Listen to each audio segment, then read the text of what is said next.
And as I begin the second part of my khutbah, my dear brothers and sisters, I want to share with you another beautiful story. This is the story of a man who was originally Egyptian, but he lives in the beautiful city of Al-Madinah Al-Munawwarah. And he has made Hajj for the last 20 years in a row, every single year. And he was doing an interview recently, and he was asked, you as a janitor, as a poor man, what do you think is the cause that Allah subhanahu wa ta'ala keeps calling you back to His house?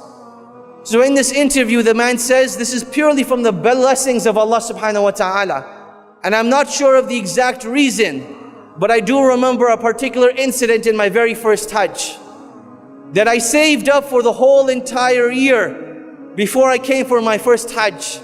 And I went on this great journey. And as I'm on a bus on my way to Mecca, I see this old woman who is old in age, big in size, struggling to walk with her cane. And you can see that she is in an immense amount of pain. So I thought to myself, what type of individual would I be if I as a young man sat on the bus and this old woman had to walk all the way to Mecca? So while we were stuck in traffic, I got off the bus and I went to this woman and I said, oh my dear mother, I ask you by Allah that please take my seat and I will walk in your place instead. And this woman, she started to cry with tears, thanking Allah that Allah subhanahu wa ta'ala had sent someone that would take her on a bus rather than her having to walk.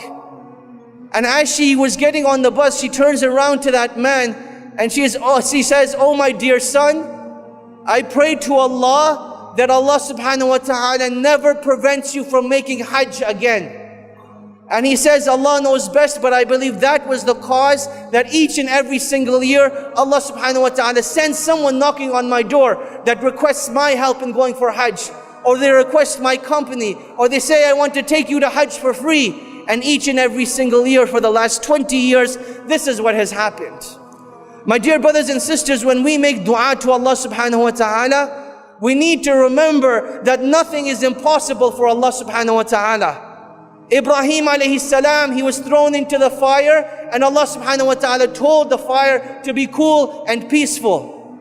Maryam, the mother of Isa, Allah subhanahu wa ta'ala granted her a miraculous birth, even though it was not humanly or physically possible. Isa alayhi salam was born speaking in his cradle.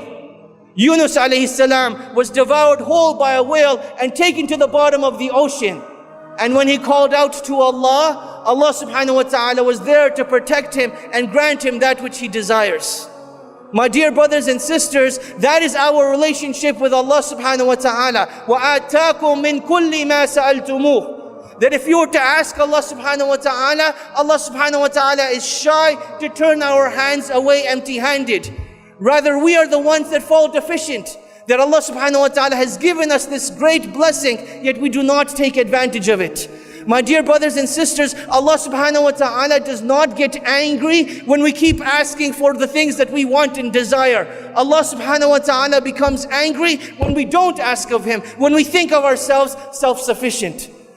My dear brothers and sisters, Allah subhanahu wa ta'ala has legislated this act of dua as our relationship with Allah subhanahu wa ta'ala.